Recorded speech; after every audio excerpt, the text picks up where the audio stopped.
Governor Mike DeWine has made a change to Ohio's fireworks laws, the new bill making a bang across the state. Veterans Day is here. Ceremonies are planned throughout all Portage County this week to honor area veterans for their service. And this surge of warm weather has caused a certain bug to make an appearance again. Why this is and what a certain professor has to say about it.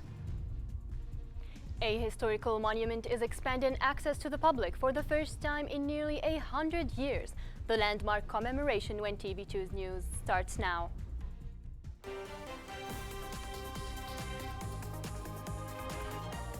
This is TV2 News.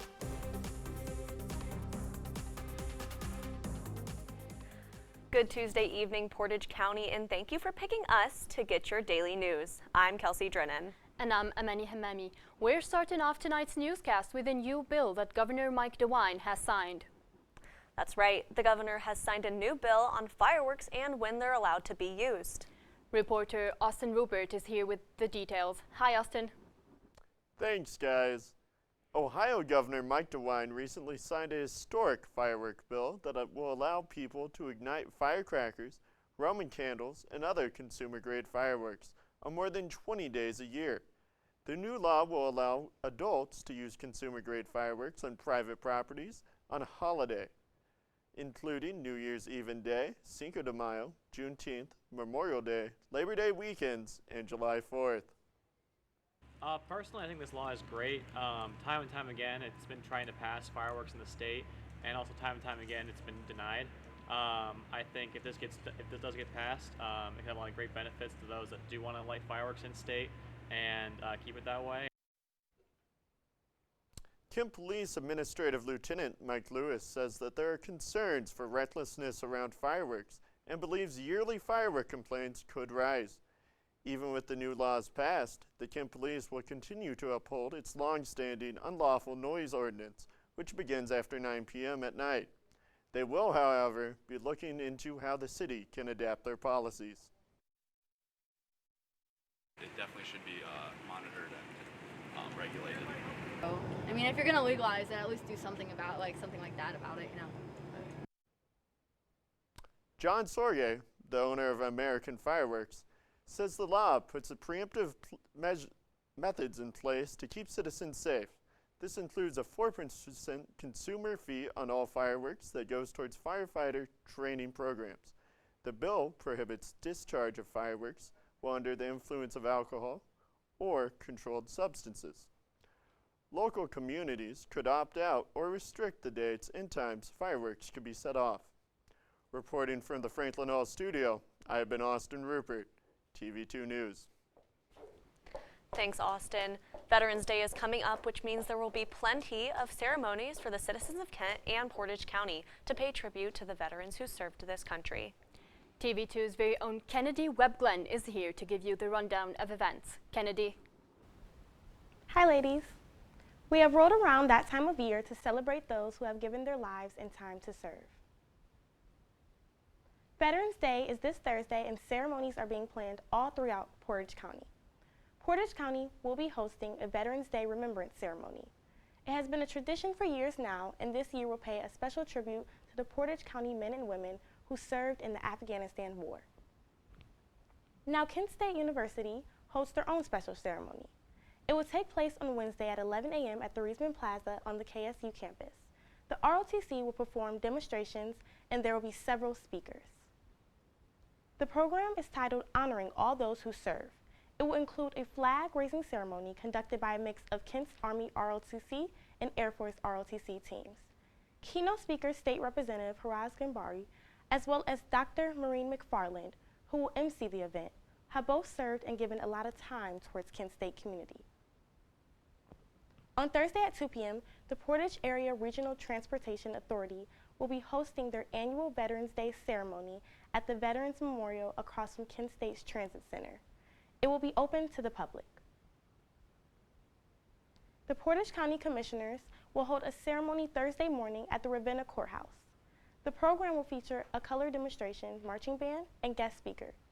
In Aurora, they will celebrate with a short ceremony, as well at the Veterans Memorial Park. Kent State's event will also be live streamed. I have been Kennedy Webb-Glenn reporting from Franklin Hall. Back to you at the desk.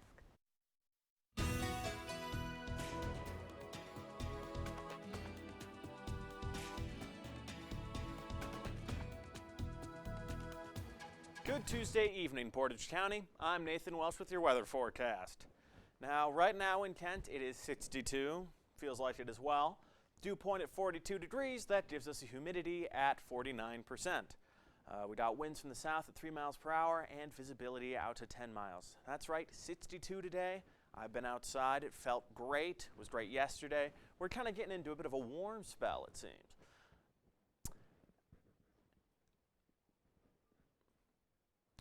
And across northeast Ohio, we have temperatures ranging anywhere from the mid to high 50s all the way up to 64 over here in Youngstown.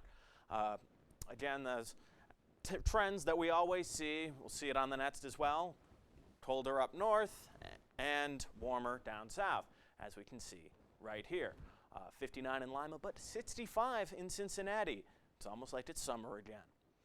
Now, as we look into tonight, it's just going to be chilly and cloudy, around 48 degrees, kind of averaging that. And of course, the sunset was at 5:11. Now, stay tuned. I'll have your 7-day forecast and more after the break. Kent State was recognized as a great college to work for by the Great Colleges to Work For program. The program ranks universities based on ratings from employees on workplace policies. Kent State was also named to the Great Colleges High Honor Roll for the first time. Kent State is one of the only 21 public institutions in the country to make the list. And many people are starting to get in the spirit of Thanksgiving, including the Sheriff's Office right here in Portage County. This Saturday from 10 a.m. to 2 p.m., you can drop off goods for the Cram the Cruiser Thanksgiving food drive at Acme Fresh Market in Kent. All non-perishable goods will be given to the Center for Hope to give to families who are in need during the holidays.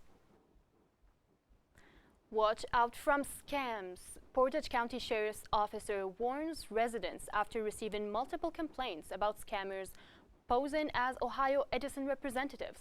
The residents say they are a male and a female approached them asking for their electric bills.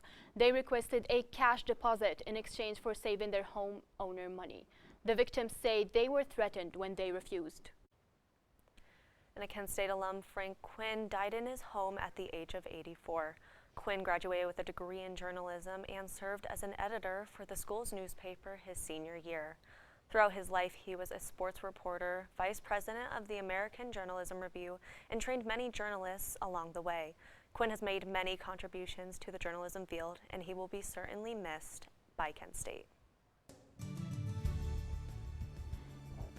If you like Ladybug's good news, our little friends seem to be numerous and eager to join us in Portage County. And after the tragic events of Astro World, an update from Travis Scott and how he's helping out with the families who had lost their loved ones at the festival. Hayden, I can't speak. Who's gonna do the commercial if I can't speak? I mean, I think the obvious decision is that I'm going to be the voice. I am, an ex-theater major. Whatever, an ex-theater major. I am a theater major. I have a theater performance minor. Mine is just as important. I bring the entertainment to this show, so go ahead. Obviously, it should be me, because ain't nobody as fierce as I am. Oh, no. It should be me, because I'm a freshman. And obviously, freshmen are more important, right? No, it should be us, because we're the oldest. Exactly. And we have Andy Joe. Hello.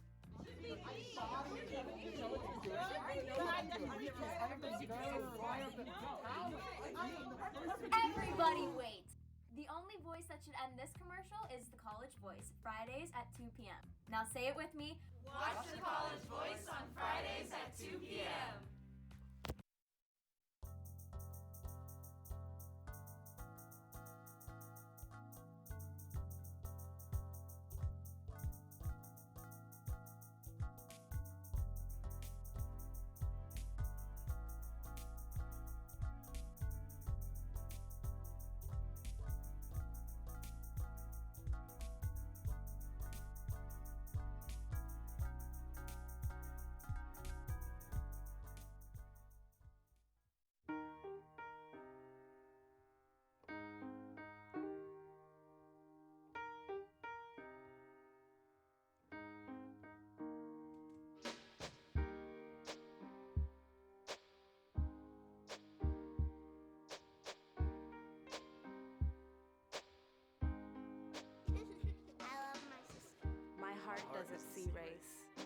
love is love.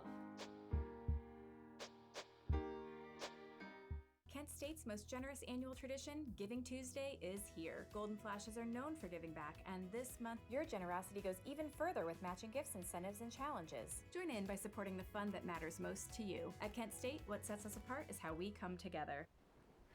Welcome back. We're going to start off with ladybugs. You heard right, ladybugs making an appearance because of the warm weather we've been having. That's right. And here to explain this is TV2's own Allie Kiphart. Hello, Allie. Thanks, ladies. I talked with Professor Christine Belay, who has been studying lady beetles since 2004. Here's what she had to say. Name of the species is multicolored Asian lady beetle. So they're originally from Asia.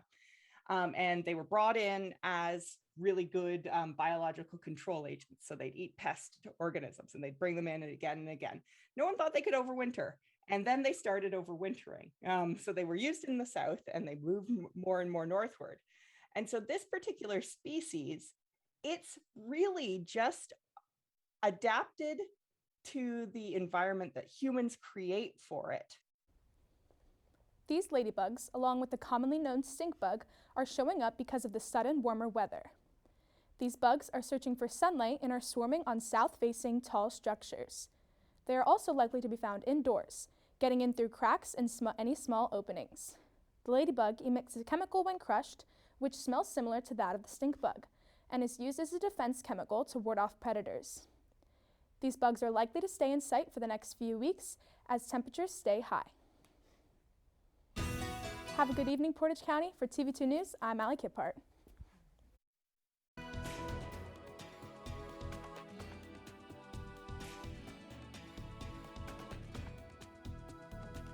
Hello again and welcome back. I'm Nathan Welsh with your weather forecast. Now tonight we're seeing temperatures dropping down to around 48 and we're just seeing some clouds basically covering us through the entire night. As we see into tomorrow, that cloud cover is going to stay around. We're going to peak around 55, but sun will be out a bit, so probably feel a little warmer than that if you know how it goes. Like as we've seen, we're just going to see a lot more of those warm-ish temperatures. No spoilers for the snow this weekend, but we got warm temperatures coming up real quick. Just like we've been seeing, it's nice. You go outside, you know, maybe clear up your yard a bit. That's what I've been doing. But, ooh, yeah, that's right. It's beginning to look a lot like Christmas. On Sunday and Monday, we are seeing snow showers. Not just frost, which we have been seeing, but snow showers. So, you know, might be time to break out the winter coat and snowshoes. Not snowshoes, snow boots, rather. And just kind of seeing those temperatures around 40 all the way down to 29 on Monday. Yeah, it's getting to be around that time of year. We're seeing the snow rolling in, those cold temperatures. I mean, we still have the warm here and there, stink bugs coming in. I'm not a fan, but it will be going down for the rest of the week. And, you know, we don't really know what it'll be like in the future, but, you know, we're already starting to work our way into winter weather. So I've been Nathan Welsh, reminding you to enjoy the fall weather we still have. Michaela Nelson, a member of the Ohio Army National Guard, has been reported missing since November 5th. Her father, who filed the report, said she did not contact any of her family for weeks before that. Columbus police are continuing the search and ask for anyone with information on Michaela Nelson's whereabouts to come forward. And Twitter put a warning label on a video Republican lawmaker Paul Gosar tweeted. The tweet showed an animated killing of Representative Alexandria Ocasio-Cortez and an attack on President Joe Biden. This post got a warning label because of violating Twitter's rules about hateful conduct. However, the post is still accessible for the public's interests. And I mean, it was a mess, and this should have been stopped from the very beginning. And what we know for sure is that Travis Scott continued to perform even after people were being taken away in ambulances. Now, Travis Scott has vowed that he will be paying for the funerals of the 8 people who died at his musical festival, Astroworld. The rapper is still under fire after receiving multiple lawsuits from people who attended the concert. Scott's representatives are saying he is currently working with law enforcement and that this is the first of many steps he is taking to assist those affected by the event. And after calling more than 20 witnesses in the Kyle Rittenhouse case, the prosecution rests their case, and the defense begins calling their witnesses. We want to warn you, some of the details given in court are graphic. Rittenhouse is facing several charges, including first-degree intentional homicide, for the shooting deaths of 2 men during protests in Kenosha, Wisconsin, following the police shooting of Jacob Blake. Daryl Forges has the details. He's got an entrance wound to the front of his body. Kyle Rittenhouse looking away as a Milwaukee medical examiner lays out the gruesome details of Joseph Rosenbaum's death. He's got an entrance wound to the upper back. Rittenhouse fatally shot Rosenbaum, who was chasing him, and then shot at 3 other people who confronted him. Rittenhouse also killed Anthony Huber and wounded Gage Grosskreutz. Neither of the men he killed had firearms. What was going through your mind at this particular moment? That I was going to die. Testifying Monday, Grosskreutz said he was armed that night and he did pursue Rittenhouse, believing the teen was an active shooter. He says he put his hands up before Rittenhouse re-racked his weapon. So then by re-racking the weapon, I inferred that the defendant wasn't accepting my surrender. The defense claims the teenager was acting in self-defense. It wasn't until you pointed your gun at him, advanced on him, with your gun, now your hands down, pointed at him, that he fired, right? Correct. Grosskreutz later testified he never intentionally pointed his gun at Rittenhouse. The 18-year-old has pleaded not guilty to 7 charges against him, including first-degree intentional homicide. I'm Daryl Forges reporting. Kent State football swept in honors from the MAC, and I've got the preview of the first Kent State women's basketball game of the year next.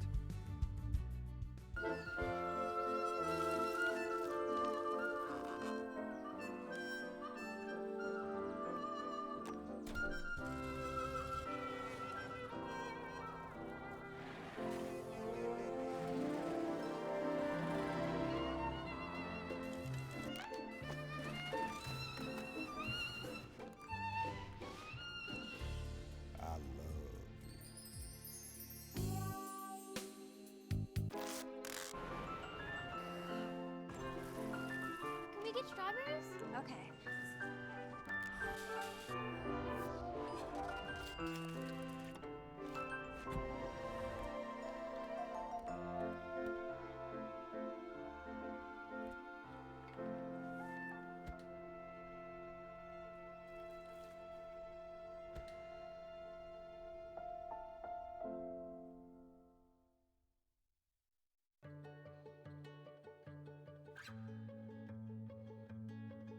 I feel like her heartbeat is like same speed as mine, and I think we have this like deep connection, this heart connection in her heart, that there's room for me and Mom. When I'm holding her, it makes me feel calmer. It's a sensory thing. It's a thing with Asperger's. She's really good with Anya. I've seen adults react to my daughter when she has meltdowns like she's from a different planet. And this little animal just sat next to my child and was just like, you know, it's gonna be cool. She's my superhero. Good job, kitty cat. When we adopted Lucky, we discovered all the wonderful things that make her unique. Lucky's a little bit of a lot of things, but mostly she's pure love.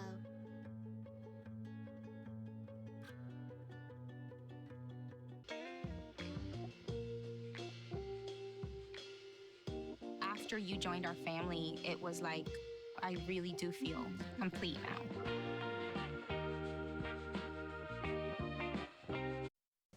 And now, your TV2 Sports Report.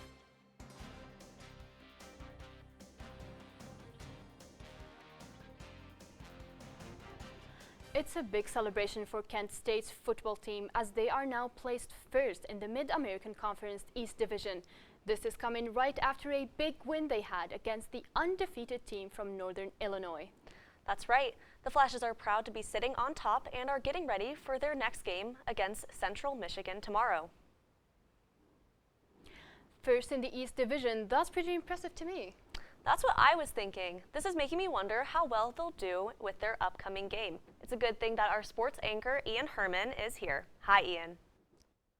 Hi guys, that's right. The Flashes are coming off a big win this past week and are looking to ride that momentum into tomorrow.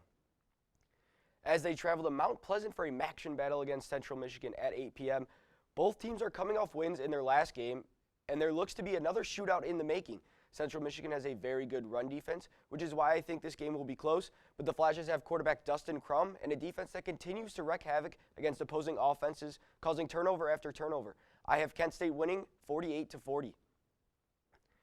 And sticking with football, 3 different Flashes earned honors from the MAC and swept the board when it comes to Player of the Week honors. Dustin Crum went back-to-back with Offensive Player of the Week with 394 total yards of offense and 4 total touchdowns.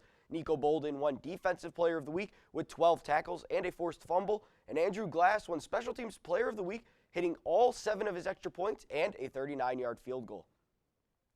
And the Kent State women's basketball team travels to Highland Heights for their first game of the season to take on Northern Kentucky tomorrow at 7 p.m. The Flashes will look to have a bounce-back year after going 11-9 the previous season and hope to make a push back to the MAC tournament. The team will be in good hands with the likes of senior Lindsey Thal and juniors Nyla Blackford and Katie Shoemate to continue to lead the team.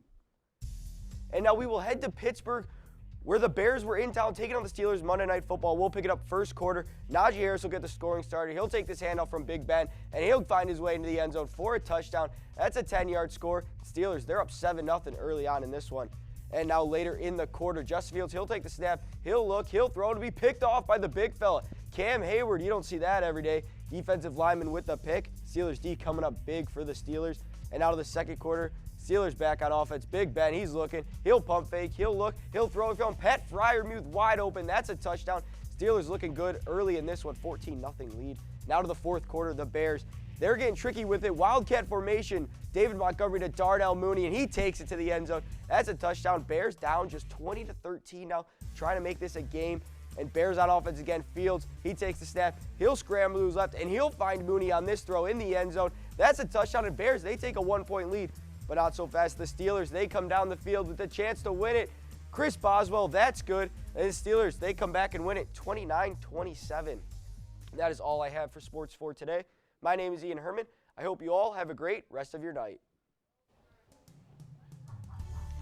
A popular Veterans Day memorial site is changing their century-old policy to allow citizens to pay their respects. Stick with us to hear the details. Hayden, I can't speak. Who's gonna do the commercial if I can't speak? I mean, I think the obvious decision is that I'm going to be the voice. I am, an ex-theater major. Whatever, an ex-theater major. I am a theater major. I have a theater performance minor. Mine is just as important. I bring the entertainment to this show, so go ahead. Obviously, it should be me, because ain't nobody as fierce as I am. Oh, no. It should be me, because I'm a freshman. And obviously, freshmen are more important, right? No, it should be us, because we're the oldest. Exactly. And we have Andy Joe. Hello.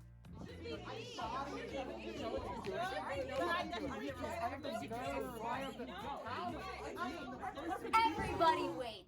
The only voice that should end this commercial is the College Voice, Fridays at 2 p.m. Now say it with me. Watch the College Voice on Fridays at 2 p.m.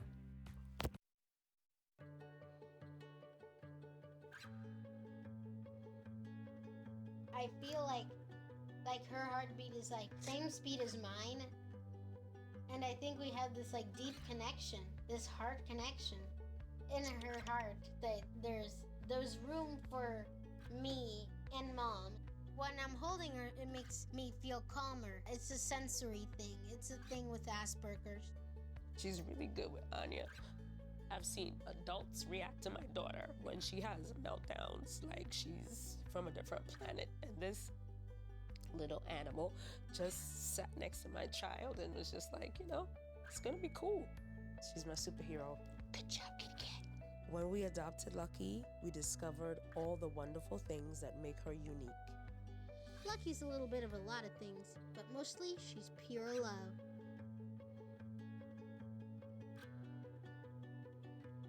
Kent State's most generous annual tradition, Giving Tuesday, is here. Golden Flashes are known for giving back, and this month, your generosity goes even further with matching gifts, incentives, and challenges. Join in by supporting the fund that matters most to you. At Kent State, what sets us apart is how we come together. Sticking it with us, for the first time in nearly a century, the public is able to walk on the tomb of the unknown soldier Plaza to lay flowers on the sacred memorial site today and Wednesday. This is the first time in 96 years where visitors have been allowed to approach the tomb. The rare chance for the public will be taking place in its centennial commemoration. The tomb of the unknown soldier has been a final resting place for 3 unknown U.S. service members. People including Senator Tom Cotton lined up to place a flower at the tomb. Visitors to the National Cemetery will need to show a government-issued ID to enter. On Veterans Day, they will be having an invite-only wreath-laying ceremony where President Joe Biden plans to attend. Walmart and Silicon Valley startup Gatik have started operating 2 autonomous box trucks without a safety driver. The Gatik trucks are loaded with online grocery orders and drive a daily loop from a Walmart fulfillment center to a nearby Walmart neighborhood market store.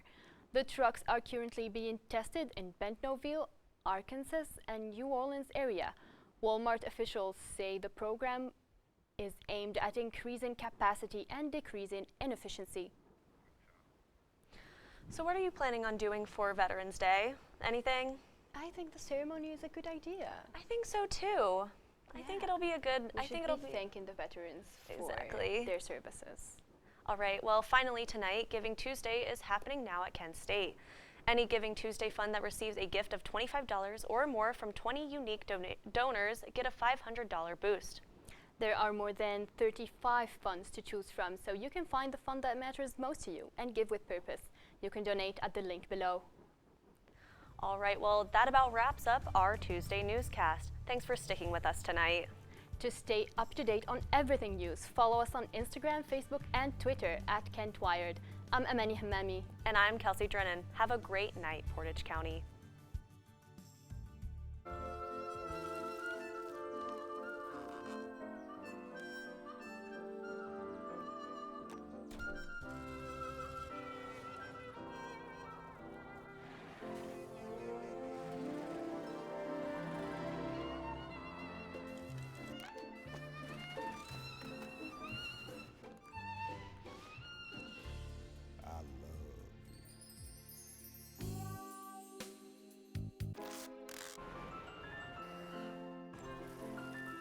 Get strawberries? Okay.